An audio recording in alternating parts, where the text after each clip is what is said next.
"Mom, you're not needed here anymore."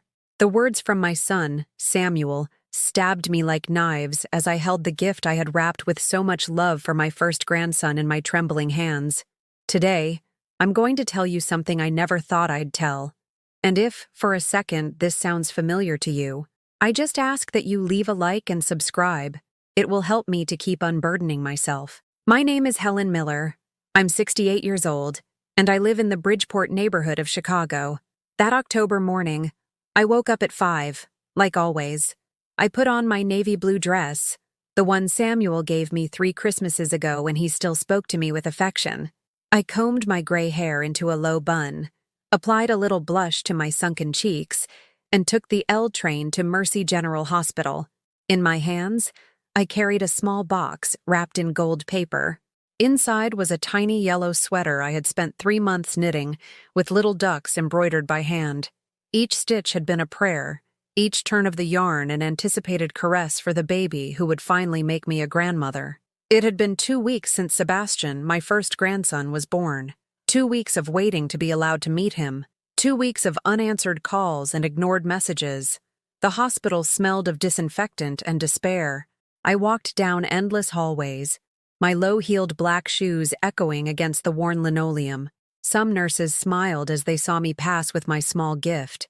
She must be going to meet her grandchild, they must have thought. If only they knew. I knocked softly on the door of room 412. My heart was beating so hard I thought everyone could hear it. "Come in." I heard the voice of Laura, my daughter-in-law. I entered with a timid smile. Samuel was sitting by the crib, looking at his phone. Laura, lying in the hospital bed, didn't even look up. The baby was sleeping, wrapped in a white blanket. "Good morning," I whispered, as if I were an intruder in my own family. "I came to meet my grandson." The silence was so thick I could touch it. Samuel finally looked up, but not at me. He looked at his wife as if waiting for instructions. "What are you doing here?" Laura's voice was as cold as ice. "Didn't we tell you to wait for us to call you?" I thought, "It's been 2 weeks." My voice broke slightly. "You think too much," she replied without looking at me, fixing her bleached blonde hair. "This is a private moment for our nuclear family." Nuclear family. As if I were radioactive. As if 35 years of being Samuel's mother had evaporated with the birth of that baby. "I just want to see him for a moment," I insisted, taking a step toward the crib. "No."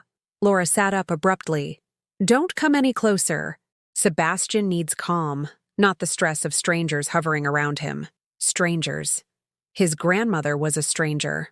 I looked at Samuel, searching his eyes for the boy I had raised alone after his father left us when he was 8. The same boy who cried in my arms when he had nightmares, who asked me to sing happy birthday every year, who promised he would always take care of me. "Samuel," I whispered, "do you also think I'm a stranger?" He avoided my gaze. His fingers drummed nervously on the arm of the chair. "Mom," he began, but Laura cut him off. "Samuel agrees with me. We've already talked about this. You live alone, you have nothing to contribute, and frankly," she paused dramatically, "you're at an age where you could be dangerous to the baby. Dangerous." As if my hands, which had cared for Samuel through all his childhood fevers, which had mended his clothes and prepared thousands of meals, were now lethal weapons. The gift slipped from my hands and fell to the floor with a dull thud. No one moved to pick it up. "Please," my voice was barely a thread. "Just let me hold him for a moment." "That's enough." Laura got out of bed. "You're being invasive and dramatic. Don't you understand that we don't need you anymore? Your role as a mother is over. Samuel is an adult. He has his own family now." The words hit me like invisible slaps, each one harder than the last. Samuel finally spoke without looking up from the floor.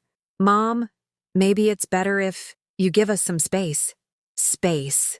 35 years of caring for him hadn't been enough to earn me a place in the 2 square meters around my grandson's crib.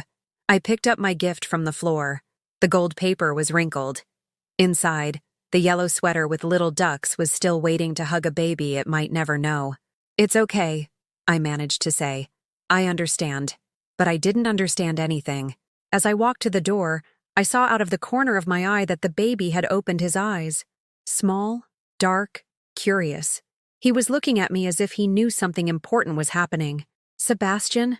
I murmured his name for the first time out loud. Don't talk to him, Laura shouted. Just leave. I left the room, my legs trembling. In the hallway, a young nurse saw me and approached with concern. Are you all right, ma'am? I couldn't answer. I just kept walking, carrying my wrinkled gift and my shattered heart. On the L train back home, I looked at my reflection in the window. A 68-year-old woman, in a navy blue dress that no longer fit well, holding a gift that nobody wanted. That night, in my small apartment in Bridgeport, I unwrapped the yellow sweater and held it to my chest. It smelled of hope and lavender, the same scent my home had always had. I didn't know that would be the last time I would allow myself to cry for them in silence. The days that followed crawled by like wounded snails on salt. I would wake up at 5 every morning out of habit, but I was no longer in a hurry to get up. What for? The silence from my phone had become deafening. I made coffee for one, when for years my ritual had been to make a full pot, hoping Samuel would show up by surprise, like he used to when he was young and came home from college hungry and full of stories. Now the kitchen smelled different. It smelled of loneliness. A week after the hospital, I dialed his number. My fingers trembled as I touched each digit I knew by heart since he got his first cell phone. Hello? His voice sounded distant, busy. Samuel, it's me. Your mom. Silence. As if he needed time to remember who I was. Oh, hi. What do you need? What did I need? I needed to hear that he missed me. I needed to know how my grandson was. I needed him to tell me it was all a misunderstanding, that Laura was just tired from childbirth and that we could fix things soon. How's the baby? Fine. He's fine. His answer was mechanical, like he was reading from a script. Listen, I'm busy. Laura needs help with... Can I visit? I can bring food. I can help with the cleaning. Whatever you need. No. The word fell like a stone in still water. Now's not a good time. The pediatrician said we have to limit visitors. A lie.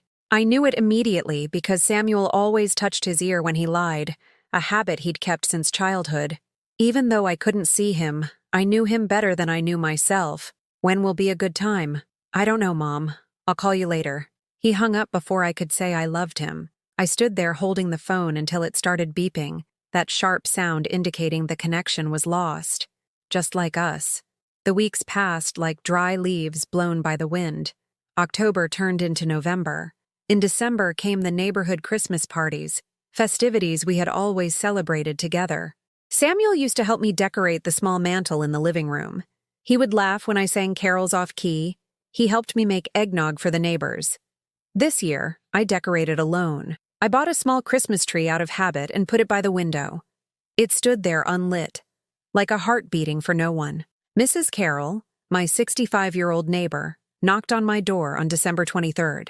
Helen, are you coming to the block party tonight? They even got a live band. No, Carol. Thanks, but I don't feel like it. She looked at me with those eyes that have seen too much pain in the neighborhood. Still no word from Samuel? I nodded without speaking, because words hurt when you say them out loud. That boy doesn't know what he has, she murmured. I remember when he broke his leg at 12. You slept at the hospital for 3 straight nights in that horrible chair. You never left his side. 3 nights. 3 nights holding his hand while he complained about the pain. 3 nights singing him the lullabies he liked so he could sleep. The doctor had said I was the most dedicated mother he'd ever seen. That was a long time ago, Carol.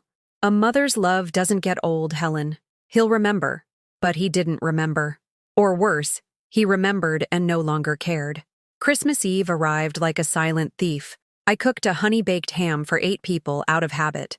I set the table with my good china, the set Samuel had given me for Mother's Day 5 years ago. So you have something nice when important guests come over, he had said then, kissing my forehead. The important guests never came. I ate alone, watching the Christmas lights twinkling in the neighboring houses. Through the windows, I could see families gathered, children running, grandmothers holding babies. The world was still normal for everyone else. At 11 o'clock, after I had washed the dishes and put away the food no one ate, my phone rang. My heart leaped. It was Samuel. Hello? Hi, Mom. His voice sounded strange, as if he'd been drinking. I just wanted to wish you a Merry Christmas. The tears came without warning. Thank you, honey. How are you? How's my grandson? He's getting big. He's smiling now. His voice cracked slightly. Mom, Yes? Nothing. Forget it. Merry Christmas. Samuel, wait. Can I see you guys tomorrow? It's Christmas, We can't. Laura already made plans with her family. We have to go to their place in Lincoln Park. Lincoln Park. The rich neighborhood where Laura's parents lived, where there was room for everyone but me. I understand. I'll send you a picture of the baby on WhatsApp. Thank you. He hung up. The picture never arrived. That night, for the first time in 35 years of being a mother, I spent Christmas completely alone. There was no hug from Samuel, no laughter filling my small living room, no hands helping me cut the pumpkin pie. I sat in my favorite armchair, the one Samuel had helped me reupholster 2 years ago when we were still a family, and I looked at the photos on the coffee table. Samuel as a baby, in my arms, smiling without teeth. Samuel as a boy, on his first communion day, squeezing my hand because he was nervous. Samuel as a teenager, graduating from high school, kissing my cheek while I cried with pride. Samuel as a young adult, the day he got his first job, lifting me up in his arms because he was so happy. Laura wasn't in any of those pictures. The man who now treated me like a stranger wasn't in any of those pictures. When had he started to change? When did I stop being his refuge and become his burden? When did my care become invasive and my love become drama? I remembered all the times I had said yes when he needed to borrow money for dates with Laura. All the times I had cooked for his friends without being asked. All the times I had ironed his shirts for job interviews, waited up when he came home late, defended his decisions even when I didn't understand them. 35 years building a son, and it took 2 weeks with a daughter-in-law for it all to come crashing down. That early morning, while the city slept after its family dinners, I made a decision that terrified me. For the first time in my life, I was going to stop being available for Samuel. I wasn't going to call first. I wasn't going to apologize for wanting to meet my grandson. I wasn't going to cook extra food hoping he'd show up. I was going to sit and wait. And if he didn't come, if he didn't call, if he continued to treat me as if I were invisible, at least I would know I had done everything I could. At least I would know the problem wasn't my love. It was his forgetting. January arrived with a cold that chilled you to the bone. The city returned to its routine after the holidays, but I was still suspended in time, waiting for a call that never came. I had kept my promise not to call first, but the silence had become my worst enemy. It was a gray Tuesday when the phone finally rang. I almost didn't recognize the sound. It had rung so little in recent weeks. It was Samuel, but his voice had a tone I had never heard before. Mom, I need to ask you a favor. Not even a, how are you? Or, how have you been? Straight to the point. As if I were an employee, not his mother. Tell me. We need you to come sign some papers. It's important. My heart gave a little leap. Maybe they needed me for something related to Sebastian? Maybe they wanted to list me as an emergency contact or on his health insurance? What kind of papers? They're legal, related to an inheritance Sebastian got from Laura's grandparents. But since you're my mother, they need your signature to validate a few things. And can I see the baby when I go? A long silence. Too long. Well, yeah, maybe. But it's better if we focus on the important thing first. The papers are urgent. Maybe. As if seeing my grandson were a prize I had to earn by behaving myself. Where should we meet? At the attorney's office. I'll text you the address. Can you make it tomorrow at 2? Of course. Oh, and Mom. Bring your ID and all the documents you have from when you registered my birth certificates, that sort of thing. Why do you need all that? It's a legal procedure. Just bring them. He hung up without saying goodbye. But for the first time in months, I felt a spark of hope. They needed me. Finally, after so much silence, they needed me for something important. That night, I took out all my documents. I'd kept them organized in a shoebox forever. Samuel's birth certificate, mine, the divorce papers from his father, my old employment records, everything perfectly ordered. As I looked at each paper, I remembered moments. The day Samuel was born, when I registered him alone because his father was busy, the day I changed my last name back to Miller after the divorce, all the jobs I'd held to support him, 40 years of legal life summarized in a shoebox. The next day, I dressed up as if for a special occasion. I wore my brown dress, the most formal one I had, and put on a little more makeup than usual. If I was going to sign something important for my grandson, I wanted to look respectable. The law office was in the Loop, an elegant place that intimidated me as soon as I got off the L. Tall buildings, expensive cars, people dressed in suits that cost more than my monthly rent.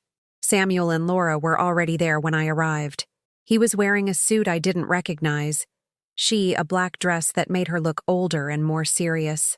They hadn't brought the baby. "Where's Sebastian?" I asked before even saying hello. "With the nanny," Laura answered dryly. "This is adult business. Adults." As if I weren't adult enough at 68. The lawyer was a man of about 50, with small glasses and a perfectly trimmed beard. He led us into an office lined with books that smelled of leather and money. "Mrs. Miller," he said, "we need you to review these documents and sign where indicated." He handed me a thick folder. The print was small, the legal language complicated. It spoke of a property in Lake Geneva, of trusts, of beneficiaries. Sebastian's name appeared several times. "What does this mean exactly?" I asked. "Laura's parents left a house to the baby," Samuel explained. "But he wouldn't meet my eyes.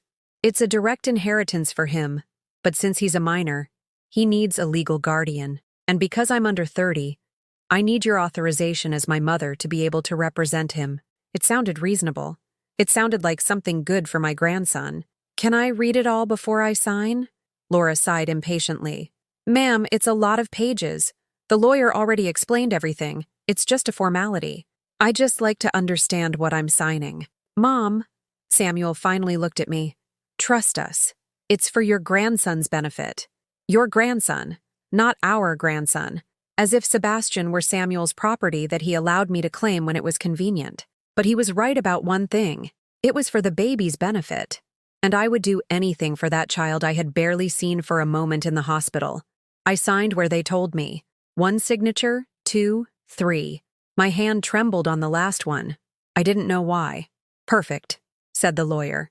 "The documents will be ready in a week." As I put my papers away, I heard Samuel and Laura talking quietly with the lawyer about sale timelines and market value. I didn't quite understand, but something in my stomach turned. "Can we go see Sebastian now?" I asked when we left the office. Samuel looked at Laura. She shook her head almost imperceptibly. "We can't today, Mom. Sebastian is sleeping, and the pediatrician says it's important not to disrupt his routine." More lies.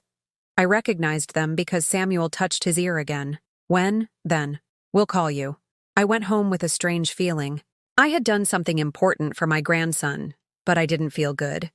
It was as if I had lost something without knowing what. A week later, Carol knocked on my door very early. She had the newspaper in her hand and a worried expression. "Helen, did you know that Samuel listed a house for sale in Lake Geneva?" My blood ran cold. "What?" She showed me the paper. In the real estate section was a photo of a beautiful house with a garden and a pool. The ad read, "Beautiful property for sale in exclusive Lake Geneva community. Contact Samuel Miller." My last name.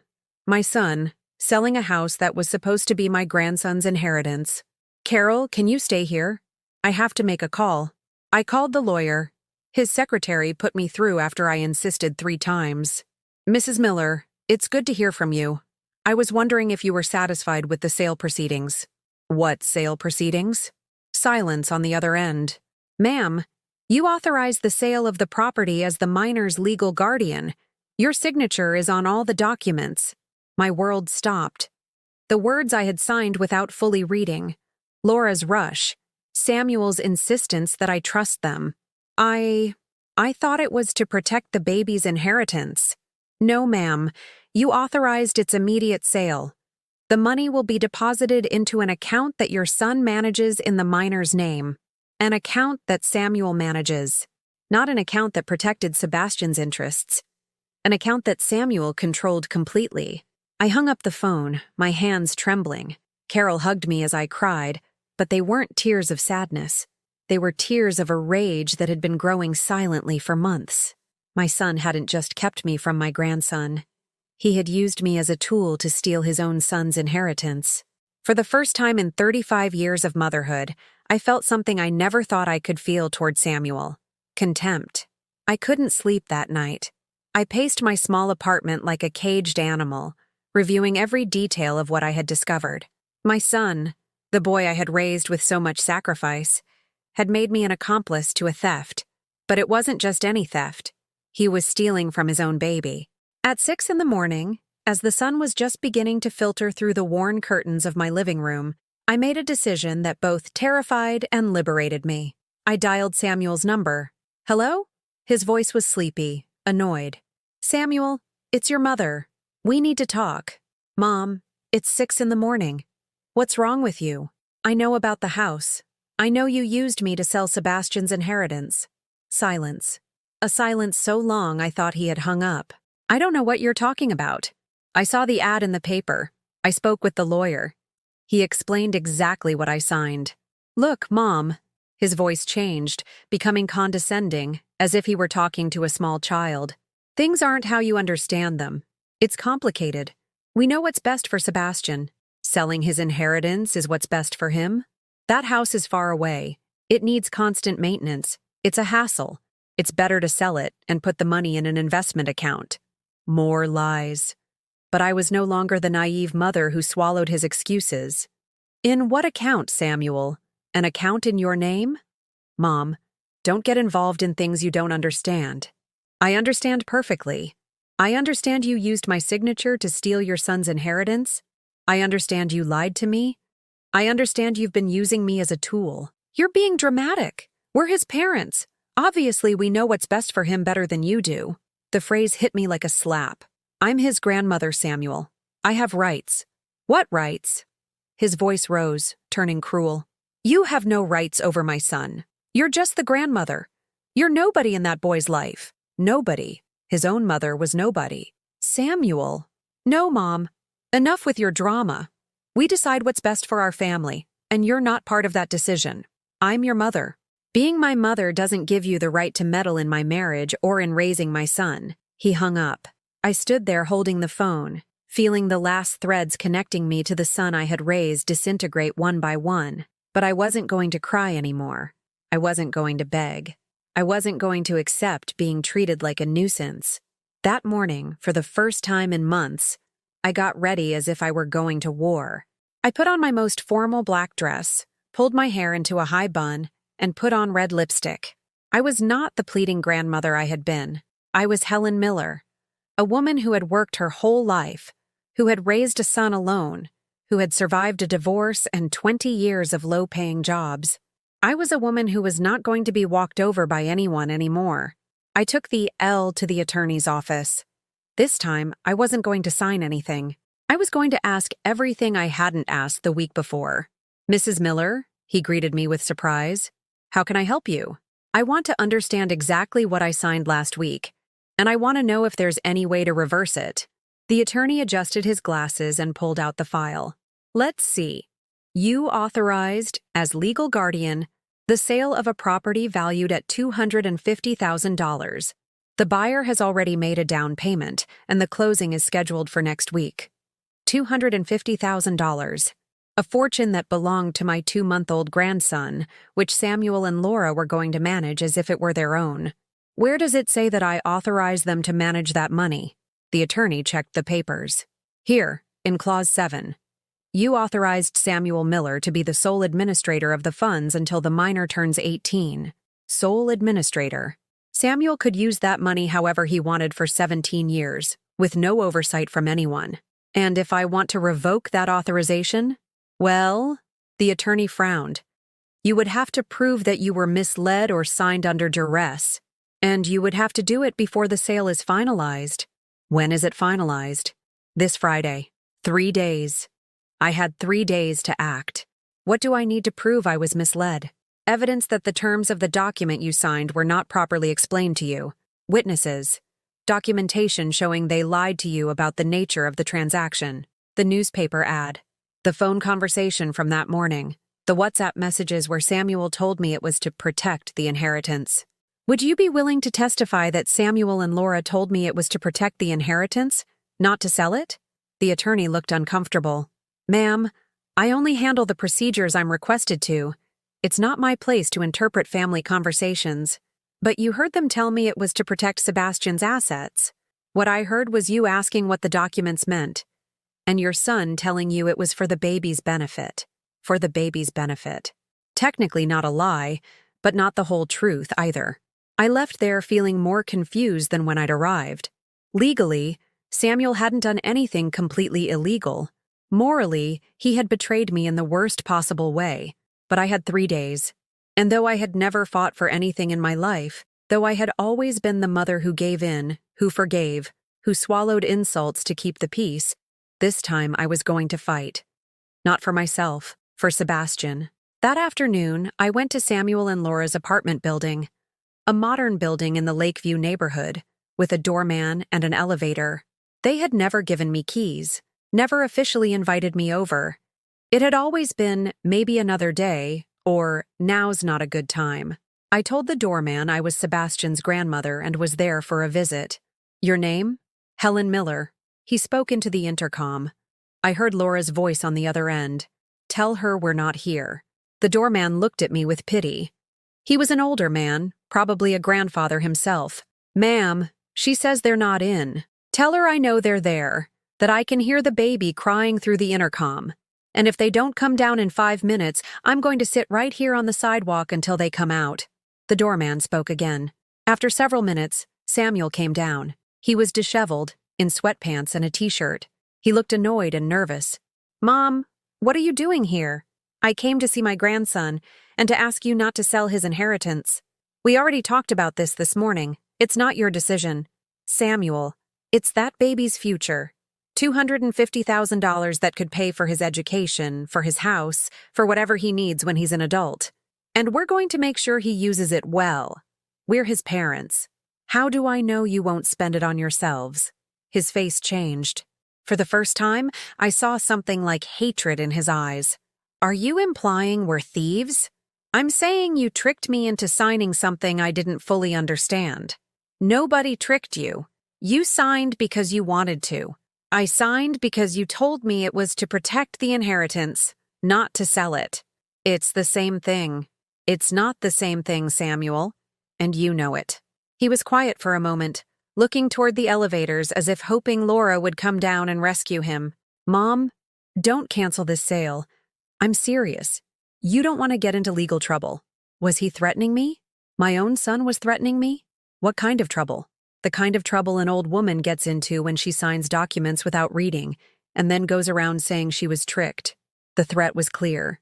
If I tried to stop the sale, they would say I was senile, that I didn't understand what I was signing, that I was a confused old woman who shouldn't have legal responsibilities. But I didn't care anymore. I had already lost my son anyway. Samuel, I'm giving you one last chance. Cancel that sale, give Sebastian back his inheritance, and let me be his grandmother. Let me meet him, care for him, love him. No.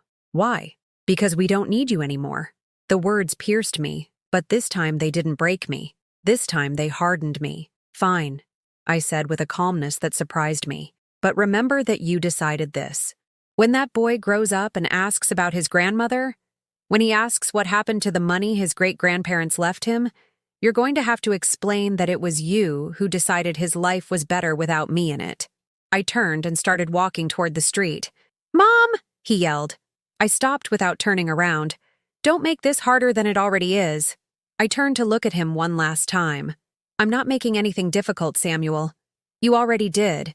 The next day, Wednesday morning, I made a decision I never thought I'd make in my life. I hired a lawyer.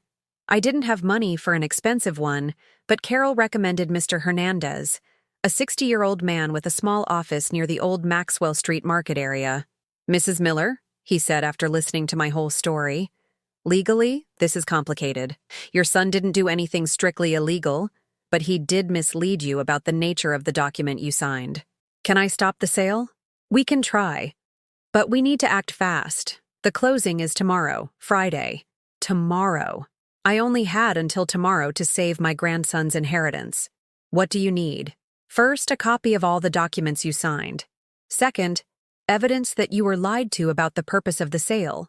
Third, a $500 retainer. $500. It was almost my entire monthly pension check, but it would be worth it if I could protect Sebastian. And if it doesn't work? The lawyer looked at me honestly. Then at least you'll know you tried. I left his office feeling strange.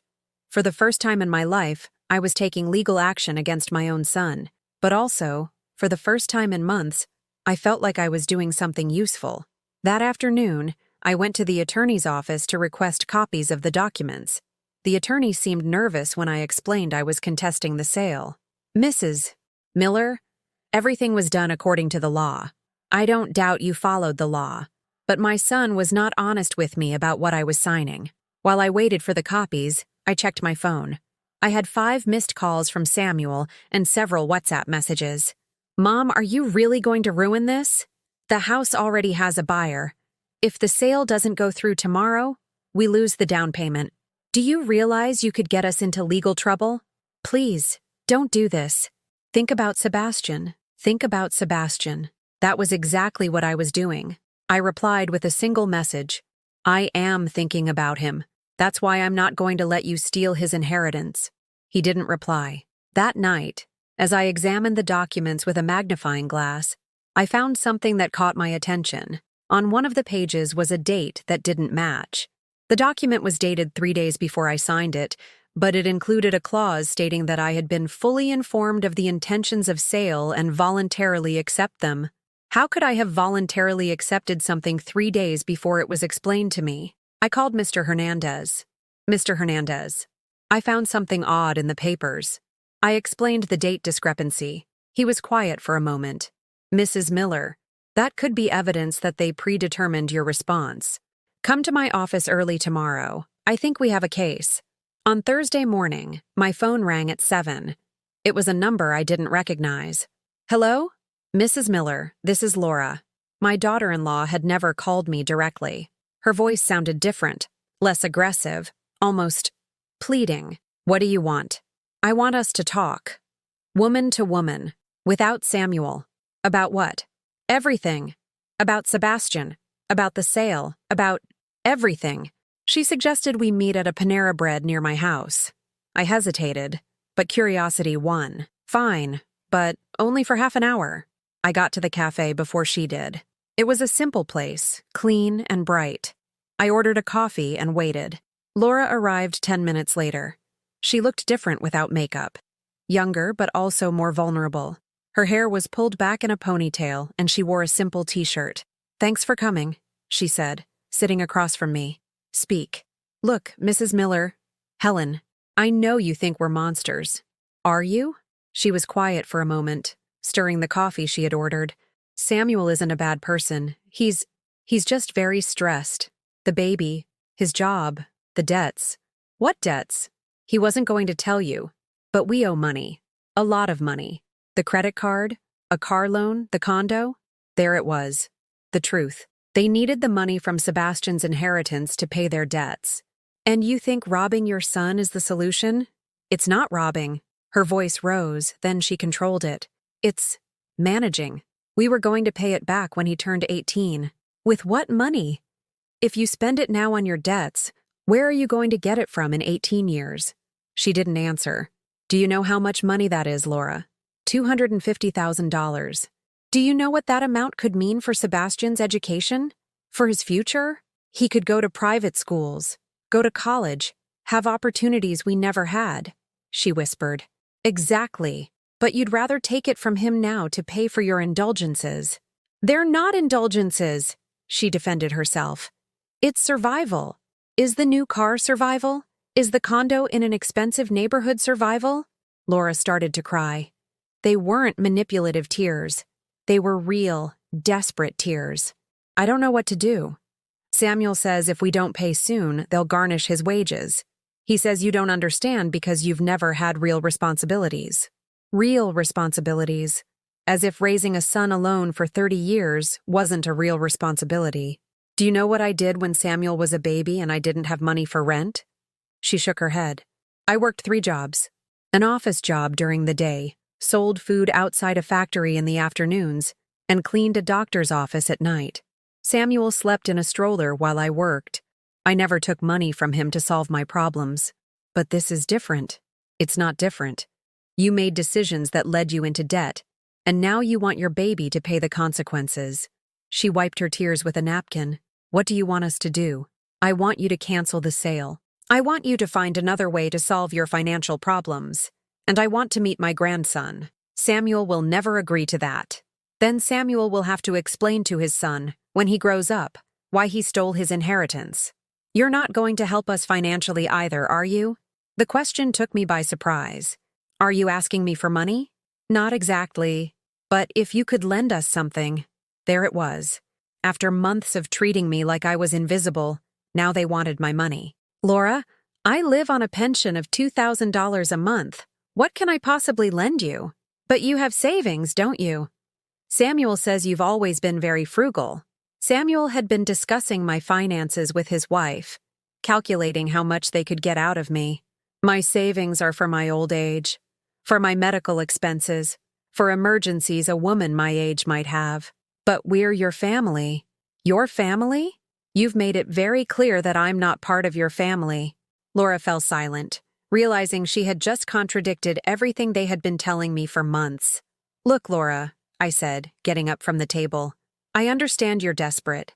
I understand you have financial problems. But the solution is not to steal from a baby or blackmail an old woman. So you're not going to help us? I'm going to help my grandson. I'm going to protect his inheritance so he'll have it when he needs it. I left the cafe feeling more certain of my decision than ever. They weren't just stealing from Sebastian. They had also been calculating how to use my money to solve their problems. That afternoon, Mr. Hernandez called with good news. Mrs. Miller, we got a court order to temporarily halt the sale. We have to appear in court tomorrow for a preliminary hearing. A hearing. I was going to have to face Samuel and Laura in front of a judge. Will you be ready? Hernandez, I've been preparing for this for 68 years without even knowing it. I couldn't sleep that night, but it wasn't from nerves. It was from a strange sense of energy I hadn't felt in years. For the first time in my life, I wasn't begging for love. I was fighting for justice. And tomorrow, I would find out if I had waited too long to start fighting, or if it's never too late to stand up for what's right. Friday dawned gray, with those heavy clouds that threaten rain but never deliver. I woke up at 5, as always, but this time with a clear purpose. Today, I would face my son before a judge. I bathed carefully, as if it were a ritual. I chose my most formal black dress, the one I had worn to my mother's funeral 10 years ago. I styled my hair in a high bun and put on the pearl earrings that had belonged to my grandmother. If I was going to war, I was going dressed as the dignified woman my family had taught me to be. At 8, Mr. Hernandez picked me up in his old but clean car. It was a white Toyota Camry with worn cloth seats, a world away from Samuel's car. Are you ready, Mrs. Miller? More than I've ever been. The courthouse was a gray, imposing building in the heart of the city, with hallways that smelled of old paper and disinfectant. People waited on wooden benches, all with the anxious expression of those whose fate is decided by strangers. Samuel and Laura were already there when we arrived. He wore his best suit, the navy blue one I had helped him pick for his job interview 2 years ago. She wore an elegant black outfit and carried an expensive diaper bag slung over her shoulder. What broke my heart was that they had brought Sebastian. My grandson was asleep in his stroller, oblivious that his future was being decided at that moment. Samuel saw me and approached. His face was a mixture of anger and pleading. Mom, you can still stop this. It doesn't have to go this far. So now I'm your mom again? You've always been my mom, but this could destroy our family. Our family was already destroyed, Samuel. I'm just now realizing it. Please, think about Sebastian. Do you want him to grow up knowing his grandmother sued his parents? The manipulation hurt, but it no longer bent me. I want him to grow up knowing his grandmother fought to protect his inheritance when his parents tried to steal it. We're not stealing anything. Then cancel the sale. I can't. We've already signed with the buyer. If it doesn't go through today, they'll sue us. You should have thought of that before you lied to me. Mr. Hernandez touched my arm gently. Mrs. Miller, it's time. We entered the courtroom. It was smaller than I had imagined, with wooden benches like a church and a raised platform where the judge sat. Judge Ramirez was a man in his 50s, with a gray beard and glasses that gave him an intellectual look. Good morning, he said in a firm voice. We are here to review the motion to halt the sale filed by Mrs. Helen Miller against Samuel Miller and Laura Collins Miller. Hearing our full names from the judge made the situation feel more real and more painful. Mr. Hernandez, present your case. My lawyer stood and began to explain the situation. He spoke of documents with inconsistent dates, of incomplete information, of an elderly woman who had been deceived by her own son. Every word was a stab to my heart, but also a validation of what I had felt from the beginning. Your Honor, my client signed these documents believing she was protecting her grandson's interests, not authorizing their squandering. Samuel's lawyer, a young man in an expensive suit, stood to respond. Your Honor, there is no deception here. Mrs. Miller is the minor's grandmother, but the legal parents are my clients. They have the right and responsibility to make the best decisions for their son. And you consider selling a property valued at $250,000 to be the best decision for a 2-month-old baby? We consider managing those resources in a liquid form to be more convenient than maintaining a distant property that requires constant upkeep. Elegant lies wrapped in legal language. Your Honor, Samuel's lawyer continued, we must also consider that Mrs. Miller is 68 years old. It's possible she did not fully comprehend the nature of the documents she signed. There it was. The move Samuel had threatened me with, claiming I was senile, that I didn't understand what I was doing. The judge looked directly at me. Mrs. Miller, do you understand why we are here? I stood up slowly. My voice came out clear and firm. Yes, Your Honor. I am here because my son tricked me into signing documents that allow him to sell my grandson's inheritance and use that money to pay his personal debts. Did you know you were authorizing a sale? I was told it was to protect the baby's inheritance. I was not told they were going to sell it immediately, nor that they would be managing the money without supervision. And why do you believe it's important to stop this sale? I took a deep breath. This was my chance to say everything I had been holding back for months. Your Honor, I raised Samuel alone. His father left us when he was 8. I worked 3 jobs to support him, to give him an education, to ensure he had opportunities. I never took anything from him to solve my own problems. My voice wavered slightly, but I continued. Now he has a son, my grandson, and he wants to take $250,000 from him that could secure his education, his future, his opportunities, all to pay off debts they acquired by living beyond their means. Have you been able to see your grandson? No, Your Honor. They threw me out of the hospital when he was born. They have not allowed me to visit him. They only seek me out when they need me to sign papers. Samuel shifted uncomfortably in his seat. And what is it that you are seeking with this lawsuit? I'm not seeking to keep the money, Your Honor. I am seeking to have it protected for my grandson, for it to be put into an account that he can use when he is older. And, my voice broke completely, I am seeking to be able to know my grandson. The judge nodded and turned to Samuel. Mr. Miller, is it true that you have prevented your mother from seeing her grandson? Samuel stood nervously. Your Honor, we've had family disagreements. My wife and I felt it was best to maintain a calm environment for the baby.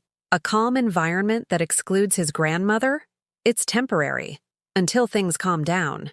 And the sale of the property? What do you plan to use those funds for? Samuel looked at his lawyer, who gave him a discreet signal. To invest in the child's future, Your Honor. What kind of investments? Silence.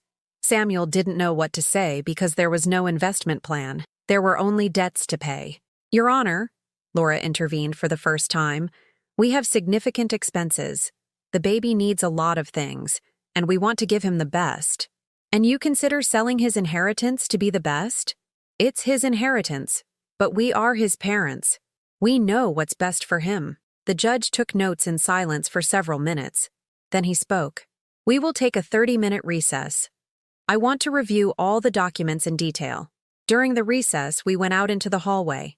Samuel approached me one last time. Mom, we can still fix this. Drop the lawsuit, and I promise you can see Sebastian. You promise? Like you promised the sale was to protect him?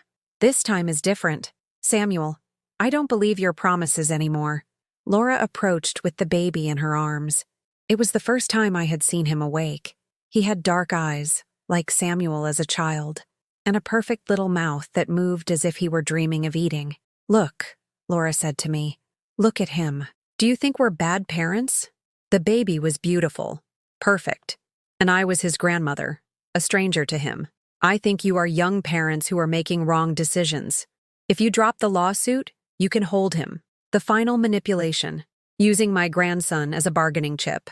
No, I will not drop the lawsuit, and I will not negotiate my right to know my grandson. Rights are not negotiated, Laura. They are either respected or they are violated. When we returned to the courtroom, the judge had made his decision. After reviewing all documents and hearing from both parties, this court determines that there are sufficient grounds to temporarily halt the sale of the property. Samuel and Laura looked at each other in horror. However, the judge continued, it is also clear that the parents have rights regarding decisions affecting their minor child. My heart stopped. Was he going to rule in their favor after all? Therefore, this court orders that a trust be established, supervised by an independent administrator. The funds from the sale will be held in said trust until the minor reaches the age of 18. I had won. Sebastian would keep his inheritance. Furthermore, the judge continued, this court establishes that Mrs. Helen Miller has the right to regular visitation with her grandson, which will be scheduled by mutual agreement between the parties. Regular visits. I was going to get to know Sebastian, but the judge wasn't finished. Finally, given the nature of this conflict and the accusations of financial manipulation, this court orders a full investigation into the finances of Mr. and Mrs. Miller to determine if they have used other resources of the minor inappropriately. Samuel's face went white. An investigation meant they would review all their accounts, all their expenses, all the money they had managed in Sebastian's name. We had won, but looking at my son's desperate face, I wondered if we had also lost something forever. The hearing was over, but the drama was just beginning. We left the courthouse in silence, each processing what had just happened. Samuel and Laura walked to their car without looking at me, he carrying the diaper bag and she holding Sebastian as if he were a protective shield. Mr. Hernandez walked me to the bus stop. Mrs. Miller, this is just the beginning. The financial investigation might reveal many things, but it could also further complicate family relationships. Mr. Hernandez, the family relationships were already broken. At least now my grandson will have his money when he needs it. Are you prepared for the consequences? Your son is going to be very angry. My son was already angry with me for existing. What more could happen? But more could happen. Much more. That night, my phone rang nonstop. Samuel called every half hour, but I didn't answer. The WhatsApp messages piled up. Mom, please answer me. We need to talk. You have no idea what you've done. This is going to ruin us. Are you happy? Is this what you wanted? At 11 o'clock, when he finally tired of calling, a different message arrived. It was from an unknown number. Mrs. Miller, this is Patricia, Laura's mother. We need to talk urgently. Tomorrow at 10 a.m. at the Panera Bread in the Loop. It's important. Laura's mother. The woman who had raised the daughter-in-law who threw me out of the hospital. What could she want with me? I slept poorly that night. I dreamed of Sebastian. But in my dreams, he was an adult asking me why I had destroyed his parents. I woke up at 4 a.m. with a sense of dread I hadn't felt even during the hearing. At 10 o'clock sharp, I was sitting at Panera, at a table by the window. Patricia Collins arrived 15 minutes late. She was an elegant woman in her 60s, with dyed blonde hair and clothes that screamed money. She carried a leather handbag that cost more than 3 months of my rent. Mrs. Miller, she said without a greeting, sitting across from me with the expression of someone doing a great favor. Mrs. Collins, I hope you understand the gravity of what you did yesterday. I understand perfectly. I protected my grandson's inheritance. You destroyed a young family that is just starting their life. That young family wanted to steal from a baby. I just stopped them. Patricia ordered a black coffee and looked at me with the same disdainful expression her daughter used. Laura told me you refused to help them financially. Excuse me? You have savings. You could lend them money to solve their problems without touching the child's inheritance. There it was. The real reason for this meeting. They wanted my money. Mrs. Collins, I live on a $2,000 a month pension. My savings are for my old age. But their family, your only family, my only family, who treats me like I'm invisible until they need something. Look, Mrs. Miller, let's be practical. Patricia leaned forward, as if about to reveal a secret. Samuel and Laura are young. They'll have more children, they'll prosper. You're old. What are you going to do with your money when you die? Isn't it better to use it now to keep your family together? Old. As if my age were a disease that made me a useless burden. Mrs. Collins, my money is for my medical bills, for my emergencies, for my own support. Not to pay off the debts your daughter and my son racked up by living like they were rich when they're not. Do you know how much they owe? I don't care how much they owe. $80,000. The amount hit me like a fist. $80,000. More money than I had ever seen in one place in my entire life. What did they spend so much money on? The down payment on the condo, the car, the wedding, the designer baby gear, the private hospital delivery costs? Patricia listed them as if they were reasonable expenses. Normal things for a young couple. Things they couldn't afford. That's why they needed the inheritance money. It was Sebastian's money, not theirs. Patricia sighed with exasperation. Mrs. Miller, do you want to know your grandson or not? Of course I want to know him. Then help them. Lend them the money to pay their debts, and they'll be in a better frame of mind to allow you to visit. Emotional blackmail. Pure and simple. Are you telling me you're going to use my grandson to blackmail me? It's not blackmail. It's reality. A family stressed by financial problems isn't in a position to have visitors. A family that steals from its own baby isn't in a position to raise him either. Patricia stood up abruptly. You've disappointed me, Mrs. Miller. I thought we could reach a civilized agreement. The only civilized agreement is for them to respect Sebastian's rights and mine. Then prepare for the consequences. She left without saying goodbye, leaving her coffee untouched and a threat hanging in the air. That afternoon, the consequences began to arrive. First was a call from Carol. Helen, is it true you sued Samuel? Who told you that? It's on Laura's Facebook page. She says a selfish grandmother is trying to take their home. Facebook. Laura had made our family conflict public, but with her version of the events. Carol, they wanted to sell my grandson's inheritance to pay their debts. But on Facebook, she says you want to keep the money for yourself. Do you know me? Or do you know a stranger on Facebook? I know you, Helen. But people are talking. People were talking. In the neighborhood, at the grocery store, at the bakery. The story was spreading, but distorted, twisted into the drama of a greedy grandmother who refused to help her family. The next day, when I went to Mr. Johnson's corner store for bread, I noticed the looks, the whispers that stopped when I walked by, the forced smiles from people I had known for years. Morning, Helen, Mr. Johnson said, but without his usual warmth. Good morning. 2 loaves, please. Is it true what they're saying? What are they saying? That you sued your son over money. I sued my son to protect my grandson's inheritance. Huh. His expression didn't change. That'll be $450. The damage was done. In Laura's version, I was the villain, the evil grandmother who chose money over family. That evening, when I got home, someone was waiting at my door. It was a young woman I didn't recognize, with a camera in her hand. Helen Miller? Who's asking? I'm a reporter from Channel 7 News. Could we ask you a few questions about the lawsuit you filed against your son? Channel 7. The media had found out. I have nothing to say.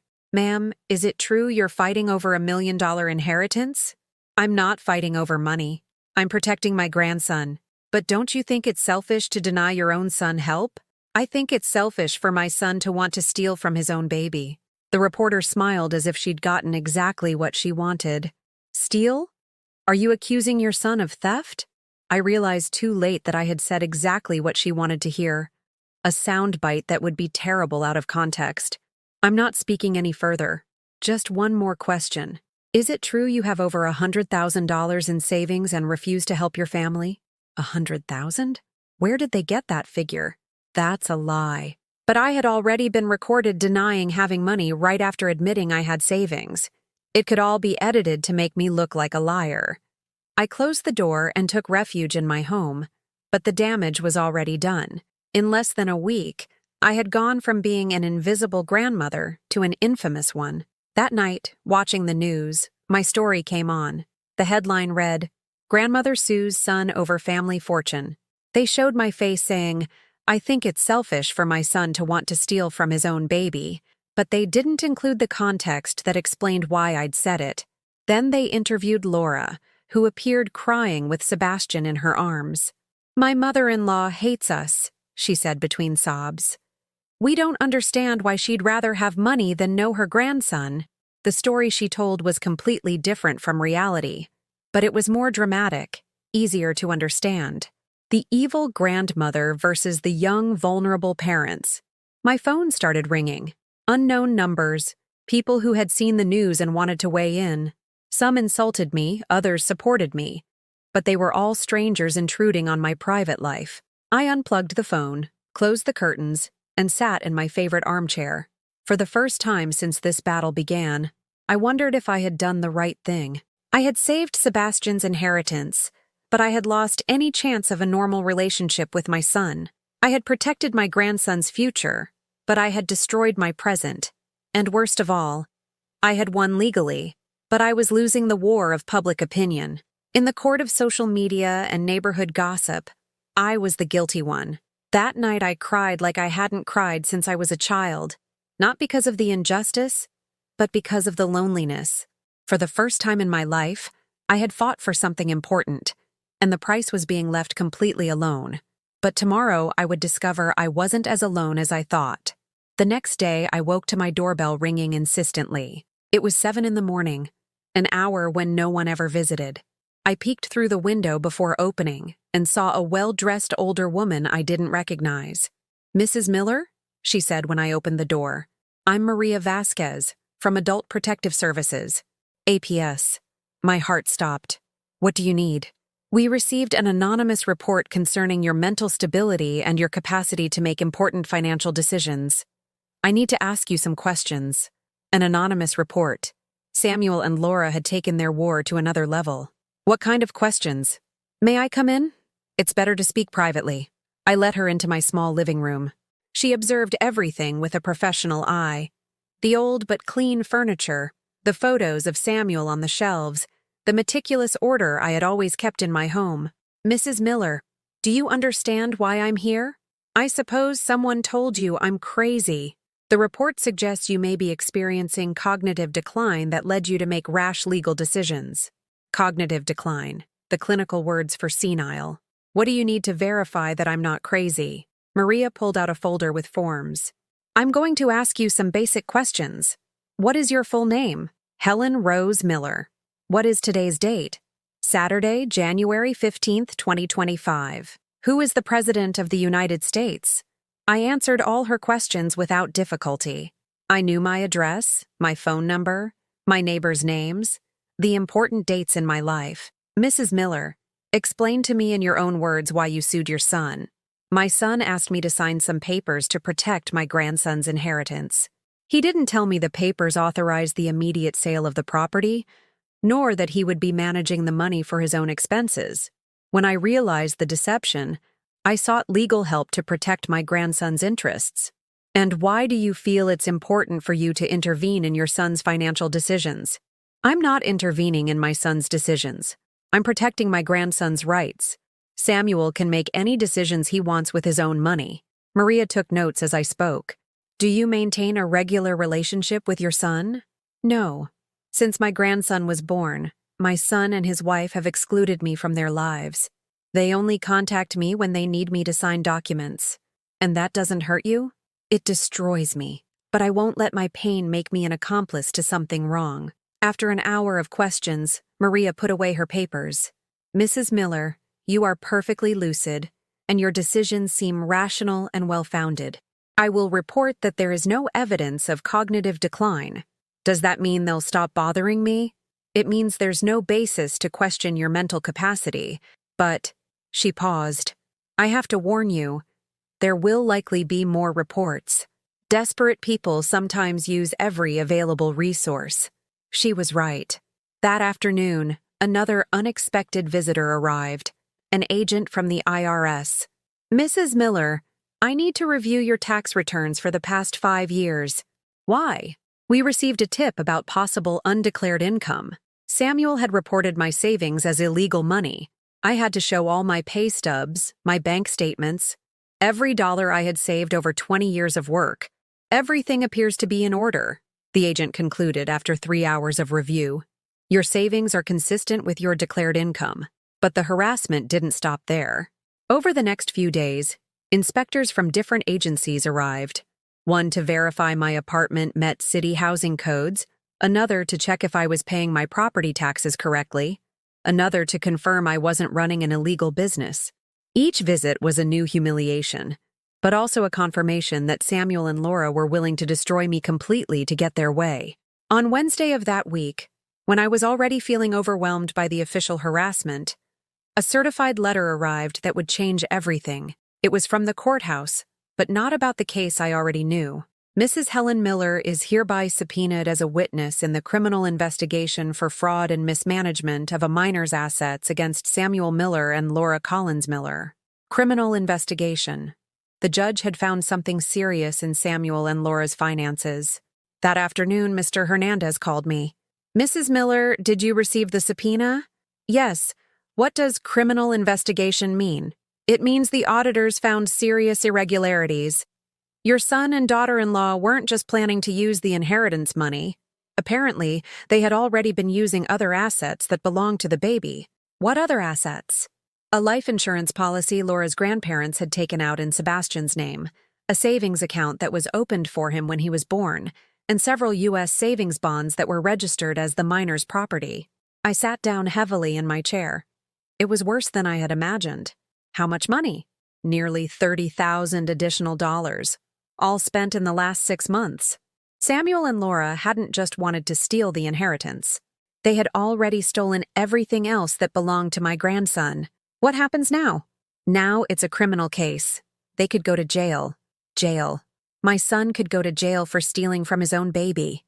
I couldn't sleep that night. I walked around my home, looking at the pictures of Samuel as a child. The sweet boy who hugged me when he had nightmares.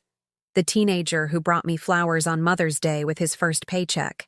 The young man who had promised to always take care of me. How had it come to this? How had I raised a son capable of stealing from his own baby? At 3 a.m, my phone rang. It was Samuel, and his voice was desperate. "Mom, please. I need you to talk to me." "So now I'm your mom again?" "You've always been my mom. Please, I'm really scared." "Of what?" "The lawyers say I could go to jail. That what we did with the insurance money is technically theft." "Is it true?" A long silence. "Yes. But Mom, we were going to pay it back. When the house sold, we were going to return everything." "Samuel, with what money? If you spent the proceeds from the house sale on your debts, where were you going to get $30,000 to replace what you stole from Sebastian?" "I don't know. I thought we'd find a way." "You thought you could just keep stealing from your son indefinitely. It's not stealing. It's managing. Stealing is stealing, Samuel, no matter what you call it. Mom, help me, please. If I testify against myself, they're going to send me to jail. And if I don't testify against you, if you say you were misled, that you didn't know what you were signing, that I manipulated an old woman, I could walk." There it was. He wanted me to play the part of a senile old woman manipulated by her clever son. "And in return, I'll let you see Sebastian. We'll include you in the family again." The final blackmail. My dignity in exchange for knowing my grandson. "Samuel, do you think I'm a fool?" "What?" "Do you think I'm so stupid that I would lie in court to save you, knowing that as soon as this is over, you'll go right back to treating me like trash?" "No, Mom. This time would be different. Like it was different when you told me the sale was to protect Sebastian. Mom, please. I'm your only son. And Sebastian is your only son. That didn't stop you from stealing from him. Please, I'm begging you, don't let them send me to jail." Hearing my son beg broke my heart. But I remembered Maria's words, the social worker.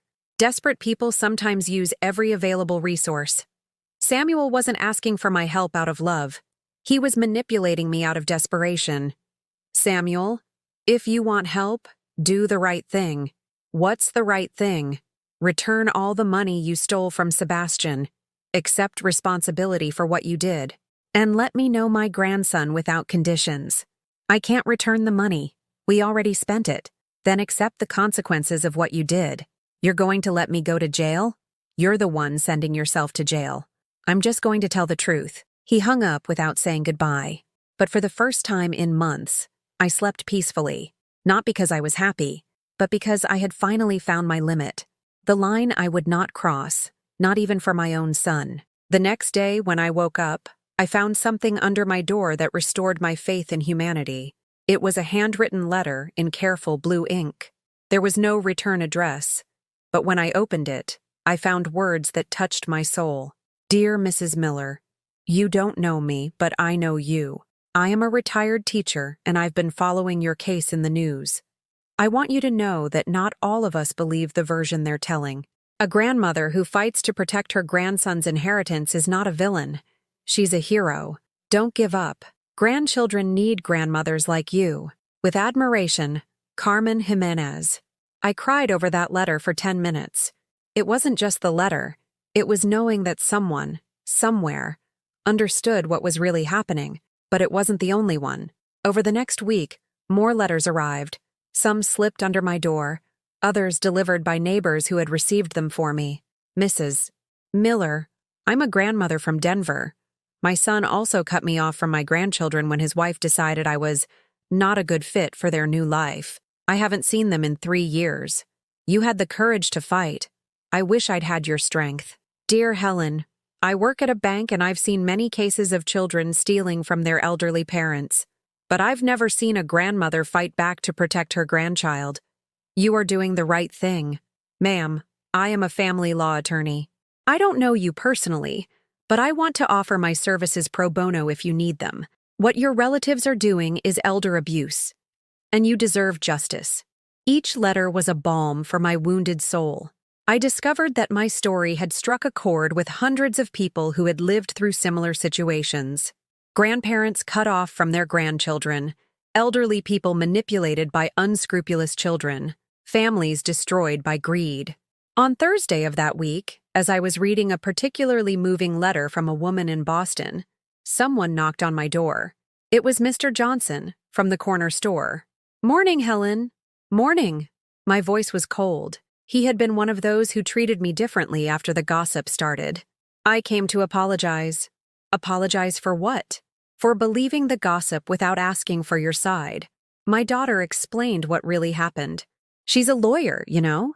And she says you did exactly what any responsible grandmother would have done. Thank you. I also came to give you this. He handed me a paper bag. They're fresh donuts. And I want you to know you're always welcome in the store. Some of us neighbors were talking, and we realized we judged without knowing the whole story. After Mr. Johnson, other neighbors came. Mrs. Rosa from the fruit stand, Mr. Miguel from the auto shop, the Gonzalez family from upstairs. One by one, they came to apologize and express their support. Helen, Mrs. Rosa told me, my sister had a similar problem with her son. He spent all the savings she had for her own funeral, but she didn't have the courage to sue him like you did. In the end, she died broke, and the son didn't even pay for the casket. The stories they told me that week made me understand that my situation wasn't unique. There was a silent epidemic of adult children financially and emotionally abusing their elderly parents, and a society that preferred to blame the victims rather than face reality. On Friday, the time came for my testimony in the criminal investigation. I woke up early, put on my best dress, and prepared myself mentally to face Samuel in a courtroom again. The courthouse was filled with reporters. Apparently, my case had gained national attention. The grandmother who sued her son had become a symbol of something bigger, the fight between the rights of the elderly and family abuse. When I arrived, I saw Samuel and Laura sitting with their lawyers. He looked gaunt. He had lost weight and had deep, dark circles under his eyes. Laura was holding Sebastian, who was now 3 months old and looked bigger and more alert. My grandson looked right at me as I walked past them. His dark eyes seemed to study me with childlike curiosity. I wanted to stop, to ask Laura to let me hold him for just a moment. But I knew this was not the time or place. The prosecutor, a serious young man, called me to the stand. "Mrs. Miller, do you recognize these documents?" He showed me the papers I had signed at the attorney's office. "Yes, those are the documents I signed. Can you explain the circumstances under which you signed them?" In a clear, steady voice, I told the whole story. From Samuel's call asking for my help to the discovery that I had been deceived. The prosecutor asked specific questions about every detail. "At any point did your son explain that you were authorizing the immediate sale of the property?" "No. He told me it was to protect my grandson's inheritance." "Did he explain that he would have total control over the funds for 18 years?" "No. He told me it was a routine legal formality." "Were you aware that there were other funds belonging to the minor that had already been used?" "No. I found out when the judge ordered the investigation." When I finished my testimony, Samuel's lawyer stood to cross-examine me. "Mrs. Miller, isn't it true that you have age-related memory problems?" "No." "Isn't it true that you sometimes get confused about dates and details?" "No. In fact, I remember every single lie my son told me perfectly." "Don't you think your animosity toward your son's wife has led you to misinterpret their intentions?" "I have no animosity toward Laura. I have outrage toward anyone who would steal from a baby. Don't you consider that as a grandmother, your role should be to support the parents instead of attacking them?" The question hurt, but it also filled me with clarity. My role as a grandmother is to protect my grandson's interests. If that means opposing his parents when they do something wrong, then that is exactly what I am going to do. The lawyer had no more questions. As I left the stand, I looked at Samuel one last time. His head was bowed. He wouldn't look at me. Laura, however, glared at me, holding Sebastian as if I were a danger to him. During the recess, as we awaited the verdict, Mr. Hernandez explained what could happen. If they're found guilty of fraud, they could face 2 to 6 years in prison. If they're only found guilty of mismanagement of a minor's assets, they might get a suspended sentence if they return the money. And if they can't return the money, then they go to prison. 2 hours later, the judge returned with his decision. After reviewing all evidence and hearing all testimony, this court finds Samuel Miller and Laura Collins Miller guilty of mismanagement of assets belonging to a minor. My heart stopped. However, the judge continued, given the lack of a prior criminal record and the fact that they are parents to a minor child, this court offers the following alternative: full restitution of all misappropriated funds within a period not to exceed 6 months, plus a fine equivalent to 20% of the amount taken. In the event of noncompliance, he added sternly, the sentence will be 3 years in prison for each defendant. Samuel and Laura had 6 months to come up with nearly $50,000 they had already spent.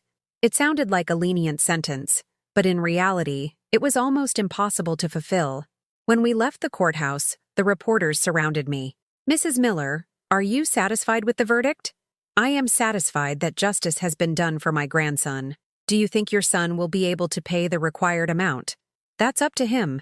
He made the decisions that led him to this situation. Would you like to send a message to other grandmothers who might be going through similar situations?" I looked directly at the camera. "I want to tell them that you are not alone, that you have rights, that you don't have to accept being invisible or being used, and that it is never too late to stand up for what is right." That night, at home, I received an unexpected call. It was from a number I didn't recognize, but when I answered, I heard a voice that made me tremble. "Grandma?" It was a boy's voice, but it couldn't be Sebastian. He was barely 3 months old. "Who is this?" "It's Mateo, your grandson from Denver." Mateo, the son of my daughter Elena, who had died in an accident 5 years ago. Elena, who had fought with me before she died over something so silly I couldn't even remember what it was. "Mateo, how did you get my number?" "I asked my dad for it. I saw the news on TV. My dad says you're crazy, but I wanted to meet my grandma." My heart broke into 1,000 pieces and reassembled itself all at once. "How old are you, honey?" 8. "And I wanted to ask if I could maybe visit you someday." In a week where I had completely lost the relationship with one grandson, another grandson was finding me. I would love that, sweetheart. I would love to meet you. That night, I fell asleep with a smile on my face. I had saved Sebastian's inheritance. I had faced Samuel's manipulation, and I had reconnected with a grandson I didn't even know was looking for me. Life had strange ways of balancing losses with reunions. 3 weeks after the verdict, my life had found a strange but peaceful rhythm. The letters of support kept coming. The neighbors treated me with renewed respect. And my story had become a case study that lawyers and social workers cited when discussing financial elder abuse. But the real transformation was happening inside me. For the first time in years, I woke up without that anxious knot in my stomach, without wondering if Samuel would call or ignore me.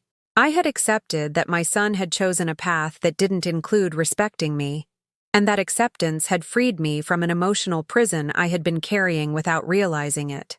One afternoon in February, as I was watering the plants on my small balcony, I heard familiar voices in the hallway. It was Samuel and Laura, arguing in whispers outside my door. "We can't ask her for money after everything that's happened," Samuel was saying.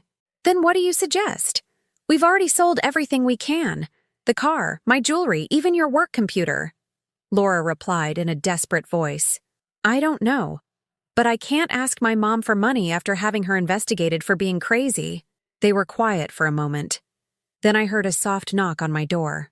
I opened it, though a part of me wanted to pretend I wasn't home. Samuel looked terrible. He had lost more weight, his clothes were wrinkled, and he wore an expression of defeat I had never seen on him. Laura was holding Sebastian, who was now 4 months old and had grown noticeably. "Mom," Samuel didn't know how to begin. Could we talk?"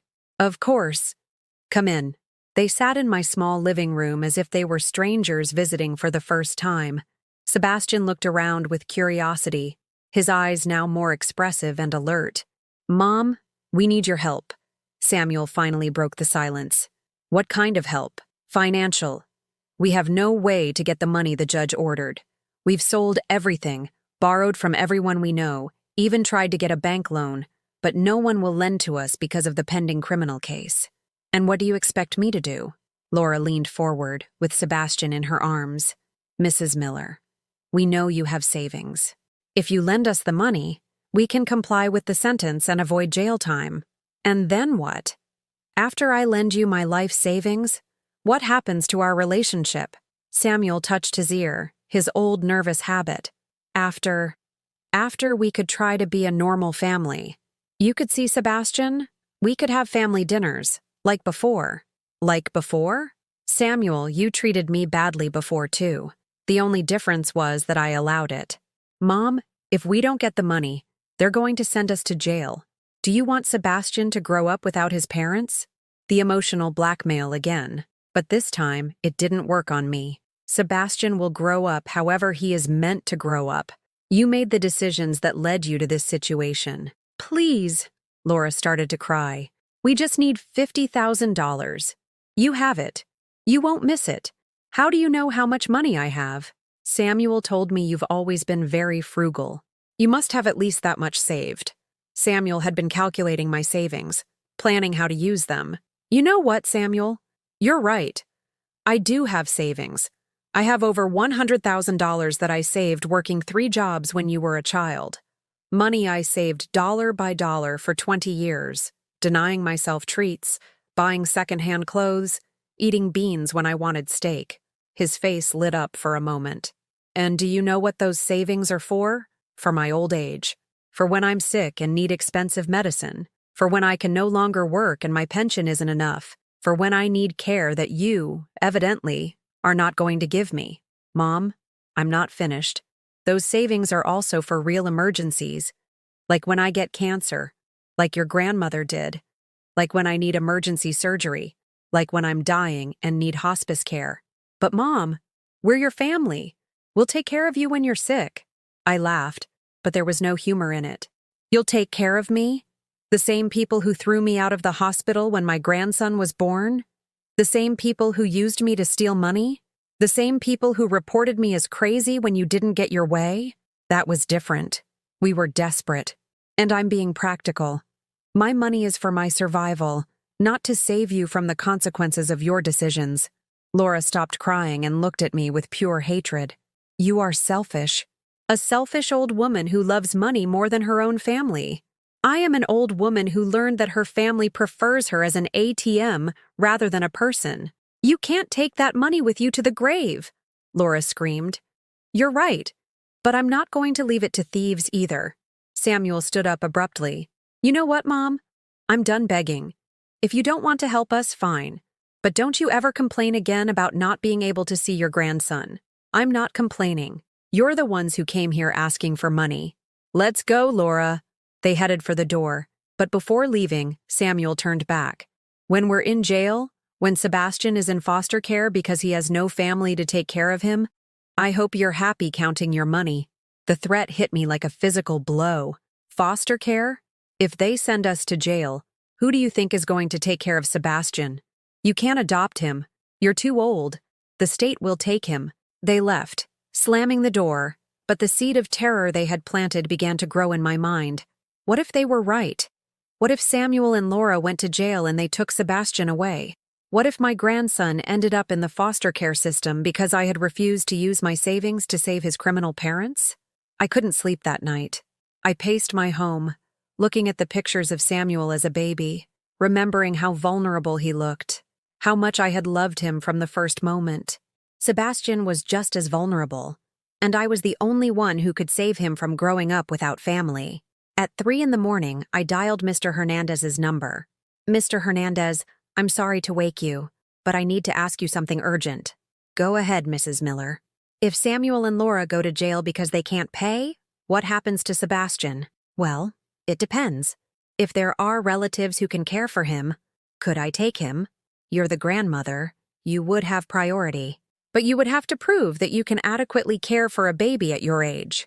And if they don't give him to me, then he would enter the foster care system temporarily while they look for a permanent family. I hung up the phone, feeling like I was in a nightmare. Samuel had found my weakest point, my love for Sebastian. The dilemma was cruel. Use my savings to save the thieves who had betrayed me, or risk my grandson growing up without a family. But at 4 a.m, as I watched the sunrise from my kitchen window, I made a decision that surprised even me. I was not going to pay for Samuel and Laura's mistakes, but I wasn't going to let Sebastian pay for them either. If my savings had to be used, they wouldn't be to save the criminals. They would be to save the victim. I was going to fight for custody of my grandson. And if that meant using my savings on lawyers and preparations to raise a baby at 68, then that's exactly what I was going to do. Samuel had miscalculated. He had bet that my love for Sebastian would make me give in to his blackmail. But my love for Sebastian was going to do the exact opposite. It was going to give me the strength to face them one more time, to take from them the only thing they really cared about. Not their money, their son. For the first time since this battle began, I smiled with something that wasn't sadness or resignation. It was anticipation. The next day, very early, I called Mr. Hernandez to schedule an urgent appointment. But before leaving the house, I did something I hadn't done in months. I dressed as if for an important meeting. I put on my best dress, did my makeup carefully, and styled my hair in a way that made me look younger and more vital. If I was going to fight for my grandson's custody, I had to prove I was capable of caring for a baby. Mrs. Miller, Mr. Hernandez greeted me with surprise. You look very well today. Mr. Hernandez, I need your help to file for custody of my grandson before his parents go to jail. Are you sure? Raising a baby at 68 is not easy. I raised Samuel when I was younger and had no money. Now I'm older, but I have savings and experience. I explained my plan. I wanted to file for temporary custody of Sebastian before the 6-month deadline was up. If Samuel and Laura couldn't pay, they would go to prison, and I would already be legally prepared to receive the baby. We will need to prove several things, the lawyer explained. That you have the financial resources to support a child, that you have the physical and mental fitness to care for him, and that you are the best option for the minor. How much will the whole process cost? Between lawyers, psychological evaluations, modifications to your home to accommodate the baby, and legal fees, probably around $25,000. $25,000. Almost a quarter of my savings, but it was worth every penny. Let's do it. Over the next few weeks, my life became a whirlwind of preparations. Social workers came to evaluate my home and determine what modifications it needed to be safe for a baby. "You'll need outlet covers, cabinet locks, and guards on the windows leading to the balcony," the inspector explained. "You also need a certified crib, a proper changing table, and enough space for the child to play as he grows." I hired a handyman to install everything necessary. I bought the most beautiful crib I could find, with a mobile that played soft music and padded bumpers. I transformed my sewing room into a nursery, painting it soft yellow and hanging pictures of animals on the walls. Meanwhile, a psychologist evaluated me to determine my mental and emotional capacity to raise a child. "Mrs. Miller, why do you want custody of your grandson?" "Because his parents have proven they are incapable of putting the child's interests above their own. Sebastian deserves to grow up in a stable environment with someone who loves him unconditionally. Don't you think at your age it might be too tiring to care for a baby?" "It may be tiring, but not impossible. Besides, I'd rather be tired caring for my grandson than be rested knowing he's in the hands of strangers." "What are your plans for his education and development?" "The same ones I had for Samuel. He will go to good schools. He will have opportunities. He will grow up knowing he is loved and valued." The medical evaluations were more complicated. At 68, I had the normal aches and pains of my age, a bit of arthritis, high blood pressure controlled with medication, and eyesight that required glasses. But overall, I was healthy. "Your physical condition is good for your age," the doctor concluded. "With proper care and regular checkups, I see no impediment to you caring for a minor." While I prepared to receive Sebastian, Samuel and Laura seemed to be disintegrating. I would occasionally see them in the neighborhood, always arguing, always with worried faces. Laura had lost weight and looked haggard. Samuel had the sunken eyes of someone who wasn't sleeping well. One day, in late March, I ran into Laura at the supermarket. She was pushing a cart with Sebastian sitting in the baby seat. My grandson had grown so much. He was now 5 months old and looked more alert and curious. "Hello, Laura." She looked at me with a mixture of fear and hatred. "Hello. How is Sebastian?" "He's fine." Her voice was flat, emotionless. I moved closer to the cart. Sebastian looked at me, and, to my astonishment, he smiled. It was the first time my grandson had ever smiled at me, and I felt as if my heart would burst. "Hello, my love," I whispered, gently touching his little hand. "Don't touch him," Laura said sharply. "He's my grandson, for now." "What does that mean?" Laura looked at me with a strange expression. "It means we know what you're doing. We know you're filing for custody. And Samuel is considering fleeing the country before he goes to prison. If he takes Sebastian with him, you'll never see him again." The threat sent a chill down my spine. "You wouldn't dare, wouldn't we? You destroyed our family. Why wouldn't we destroy yours?" She walked away, pushing the cart, leaving me standing in the cereal aisle with my heart pounding so hard I thought I was having a heart attack. That night, I called Mr. Hernandez. "Mr. Hernandez, Laura threatened me that they're going to flee the country with the baby. That would be international kidnapping. But you're right to be concerned. We need to expedite the custody process. How much time do we need?" "Under normal circumstances, another 2 months. But I can request an emergency order if we have evidence they're planning to flee." "What kind of evidence?" "Suspicious bank transfers, airline ticket purchases, anything that suggests preparations to leave the country." I hung up feeling more desperate than ever. Samuel was capable of many things. But was he capable of turning his own son into an international fugitive? The answer came 3 days later. Carol knocked on my door early, her face etched with worry. "Helen, did you know Samuel listed his condo for rent?" "What?" "I saw the ad online. It says available for immediate rental, owners traveling abroad indefinitely." I felt my legs tremble. "Carol, can you stay with me for a moment? I need to make some calls." First, I called Mr. Hernandez, then the prosecutor's office handling Samuel's criminal case. Within an hour, my apartment was filled with lawyers and law enforcement officers. "Mrs. Miller, we're going to request an immediate court order to prevent them from leaving the country," the prosecutor explained. "But we need to act fast." "What can I do?" "Nothing. Just wait." But waiting wasn't something I could do when my grandson was in danger. That afternoon, Against the advice of all my lawyers, I went to Samuel's apartment. I rang the bell until they opened. Samuel appeared at the door with a look of surprise and guilt. "Mom, what are you doing here?" "I came to talk to you. It's not a good time." "Samuel, are you going to run away with Sebastian?" His face gave him away immediately. "I don't know what you're talking about. I saw you listed the condo for rent. I know you're planning to leave the country." "Mom, we don't have a choice. If we stay, they'll send us to jail and take Sebastian away from us anyway. If you go, you'll turn Sebastian into a fugitive. He'll grow up without a legal identity, without opportunities, hiding like a criminal. He'll grow up with his parents. That's better than growing up with a grandmother who destroyed her family." "Samuel, please. Think about him. Think about what's best for Sebastian, not what's easiest for you. You know what's best for him. Growing up with parents who love him, not with a vengeful grandmother who only wants him to hurt us. I don't want to hurt you. I want to save my grandson." "Lies! This is all revenge because Laura wouldn't let you be the bossy grandmother you wanted to be."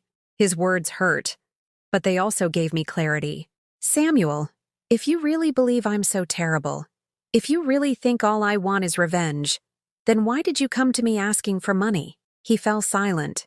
"You came asking for money because you know I am the only person in the world who loves you enough to save you, even after everything you've done to me." "Mom, but I didn't come here to beg for your love, Samuel. I came to warn you. If you take Sebastian out of the country, you will be fugitives forever.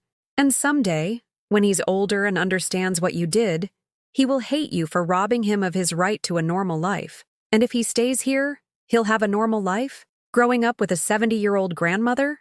He'll grow up with someone who loves him more than her own life, which is more than you've proven capable of giving him." I turned to leave, but before I reached the door, I heard Sebastian's voice. He was babbling, making those adorable sounds babies make when they're happy. I stopped.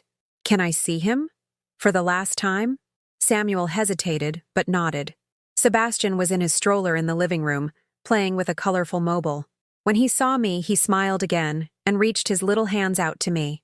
"Hello, my love," I whispered, taking one of his tiny hands. "I love you so much, and I will fight for you until my last breath." Sebastian squeezed my finger tightly, as if he understood something important was happening. "Take care, my beautiful grandson.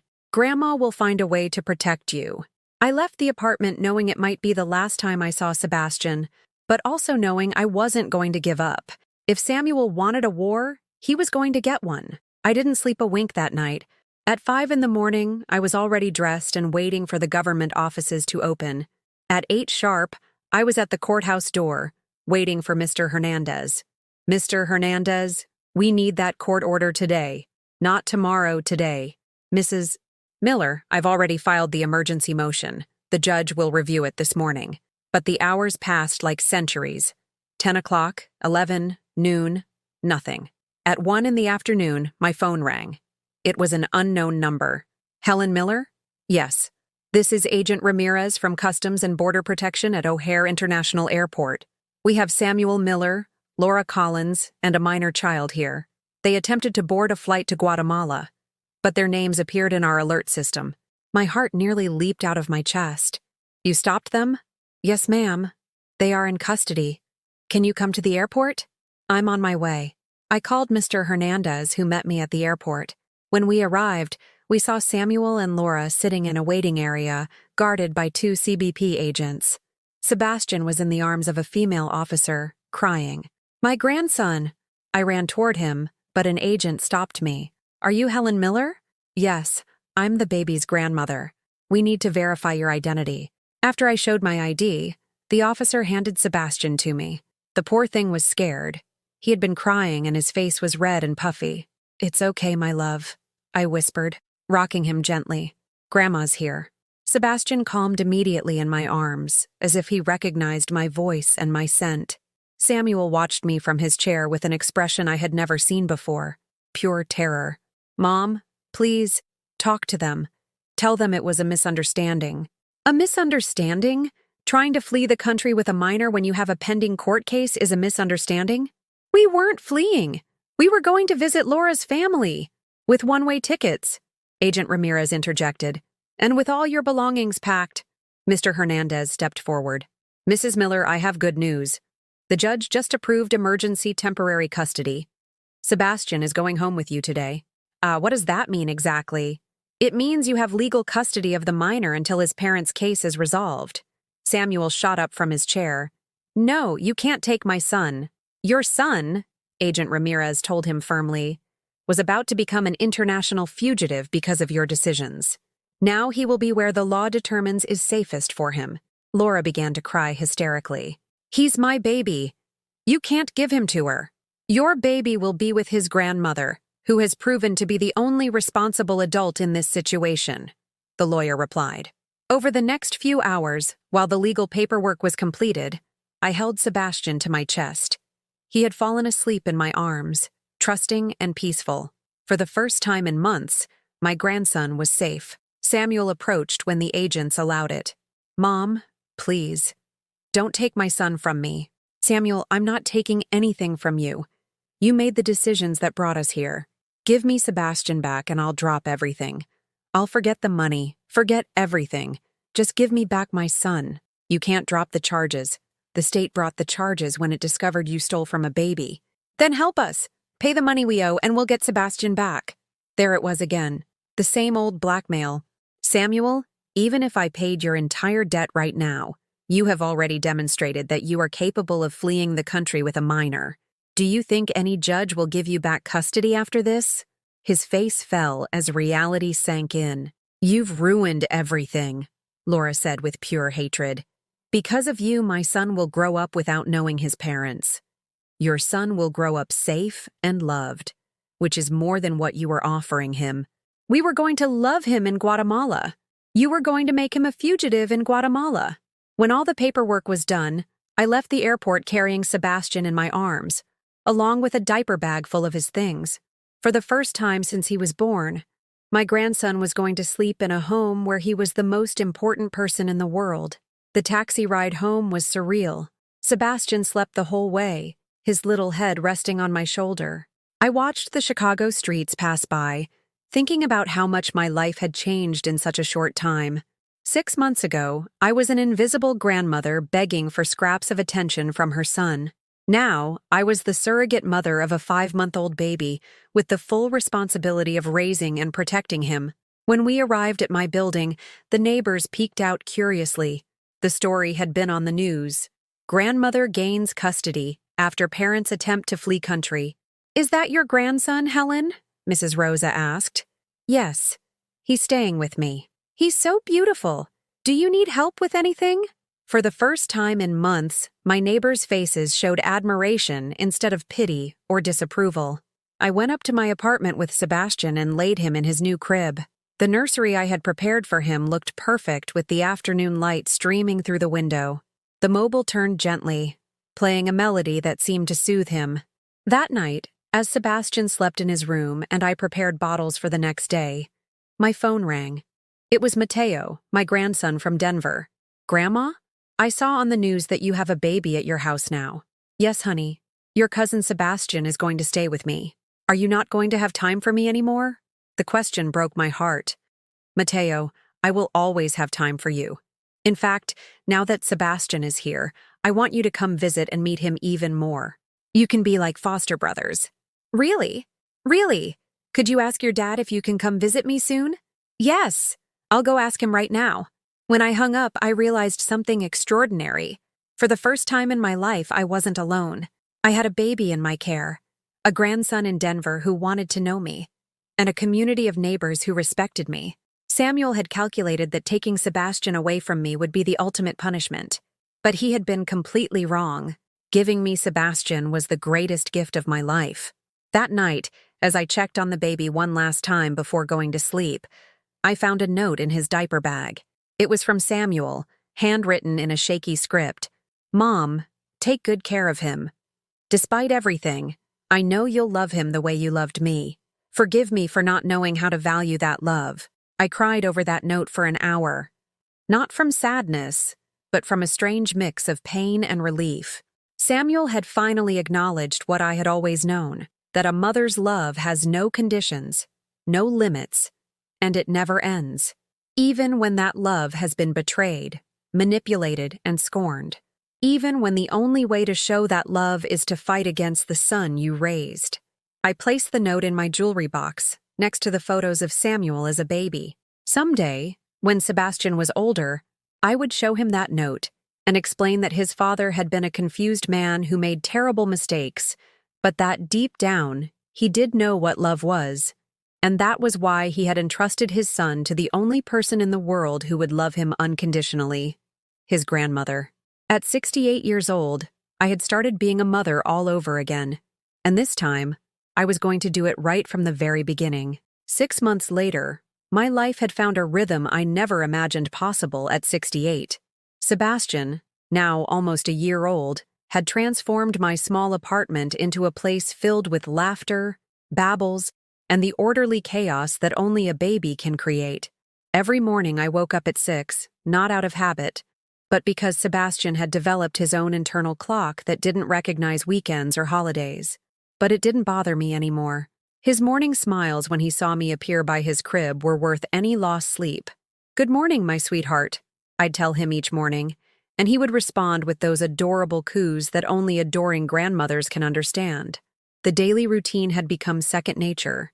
Changing diapers, preparing purees, playing on the living room floor, taking him to the park in his new stroller, reading him stories with funny voices that made him burst into laughter. But the most beautiful thing was watching him grow. Sebastian could now sit up on his own, clap his hands when he was happy, and had started to say his first words. Funnily enough, the first one wasn't mama or dada. It was something that sounded like gamma, his version of grandma. One Tuesday in September, while Sebastian was playing with colorful blocks in his playpen, someone knocked on my door. Through the peephole, I saw an elegant woman I didn't recognize. "Mrs. Miller, I'm Ms. Hernandez from the Family Court Services office." My heart sped up. Had they come for Sebastian? "I need to speak with you about your grandson's custody." I let her in but kept Sebastian close to me. He, oblivious to any tension, continued playing with his blocks. "Mrs. Miller, I'm here to inform you that the case of Samuel Miller and Laura Collins Miller has reached its final resolution." "What does that mean?" "Yesterday was the 6-month deadline the judge gave them to return the money. As they were unable to comply with the sentence, they were formally sentenced to 3 years in prison each. 3 years. Samuel was going to be in prison for 3 years. And what happens with Sebastian's custody? Given that both parents will be incarcerated, and considering that you have proven capable of providing a stable and loving home for the minor, the judge has decided to grant you permanent custody. Permanent custody. The words echoed in my head like church bells. Does that mean Sebastian stays with me forever? Until he turns 18, or until his parents are released from prison and can demonstrate a change in their circumstances? But given the severity of their crimes, that is highly unlikely. Sebastian was officially my son. After Ms. Hernandez left, I sat on the floor next to Sebastian and took him in my arms. "Do you know what this means, my love? It means you're going to grow up with me. That I'll be with you when you say your first full word, when you take your first steps, when you go to school for the first time." Sebastian looked at me with those dark eyes, so much like Samuel's when he was a baby, and smiled as if he understood that he had just received the best news of his short life. That afternoon, while Sebastian was napping, I received a call I wasn't expecting. "Mrs. Miller, this is the warden's office at the state prison." My blood ran cold. "Samuel Miller is requesting a family visit. He wants to see his son. Can I refuse?" "Legally, as his guardian, you have the right to decide if the minor has contact with his biological parents. What do you recommend?" "That's up to you, ma'am. But I can tell you that Samuel has been asking about his son every day since he arrived." I couldn't sleep that night. Should I take Sebastian to see his father? Was it fair to deprive Samuel of contact with his son? Was it fair to expose Sebastian to the environment of a prison? The next day, I called Mr. Hernandez for advice. "Mrs. Miller, the decision is entirely yours. But consider this. Sebastian is going to ask questions about his parents someday. It will be easier to answer those questions if he has at least some memories of them. What if Samuel tries to manipulate me again? What if he uses the visit to make me feel guilty? You're not the same woman you were a year ago." Samuel no longer has power over you. He was right. The Helen who had begged for scraps of attention no longer existed. She had been replaced by a woman who had fought for what was right, and had won. A week later, I found myself walking down the halls of the state prison, carrying Sebastian in my arms. He looked at everything with curiosity, oblivious to the meaning of the bars and uniforms. Samuel was waiting for me in the visiting room. He looked very different. Thinner, with his hair cut short, and an expression I had never seen on him before. He looked humble. Mom, he stood up when he saw us. Thank you for bringing him. I brought him for his sake, not yours. I know. I sat across from him with Sebastian on my lap. My grandson looked at Samuel with curiosity, as if trying to remember where he knew him from. He looks so big, Samuel said, his voice cracking. He's grown a lot. He says a few words now, sits up on his own, and he's starting to take steps with help. Does he say Dada? No. His first word was Gamma, Grandma. Samuel nodded, and I saw tears in his eyes. Is he okay? Is he healthy? He's perfect. He eats well, sleeps well. He's a very happy boy. He's happy? Very happy. He laughs all the time, plays with joy. He's affectionate and trusting. Samuel was quiet for a moment, just looking at his son. Mom, I need to tell you something. I'm listening. You were right. About everything. I was a terrible son, an irresponsible father, and a selfish man. Samuel, no, let me finish. During these months in prison, I've had a lot of time to think, to remember everything I did, everything I said to you, all the ways I hurt you. He wiped away tears with the back of his hand. Do you know what hurts the most? I shook my head. That I became exactly what my father was to me. A man who abandons his family when things get tough. It's not the same, Samuel. Your father left us for another woman. You're here because of your own choices. It's worse. He left for love. I'm here because of greed. Sebastian started to fuss on my lap, so I gave him one of his favorite toys. Do you want to hold him? I asked Samuel. His eyes lit up. Can I? I carefully passed Sebastian to him. My grandson looked at Samuel with suspicion for a moment, but then he relaxed and started playing with a button on his father's prison jumpsuit. Hey, my beautiful boy, Samuel whispered to him. Daddy's here. Daddy loves you so much. Seeing Samuel with his son broke my heart in a completely different way than his betrayal had. It was pain mixed with hope, sadness mixed with love.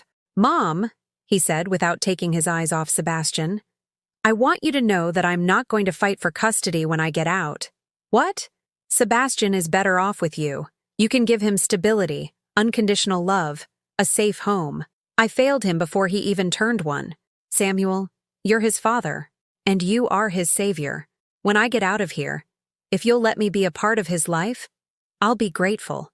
But I won't take him from you. He deserves to grow up with the woman who fought to protect him when his own parents tried to betray him. We were quiet for a moment, watching Sebastian play with his father's hands. And Laura? Does she feel the same way? Laura blames me for everything.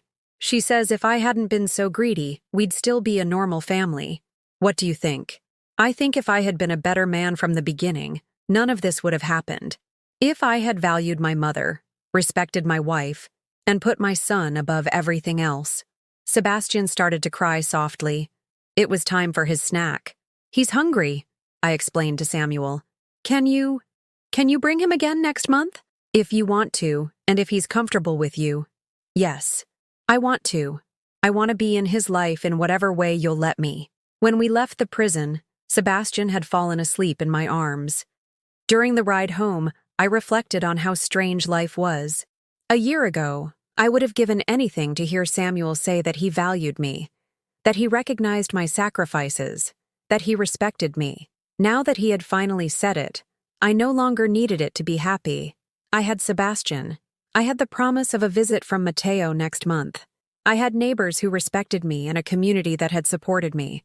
I had, for the first time in my life, the complete feeling that I was exactly where I needed to be, doing exactly what I needed to do. Samuel had lost 3 years of his son's life because of his bad decisions, but I had gained the chance to raise the most beautiful boy in the world. And this time, I was going to make sure he grew up knowing, from the very first day, that he was the most precious thing in my life.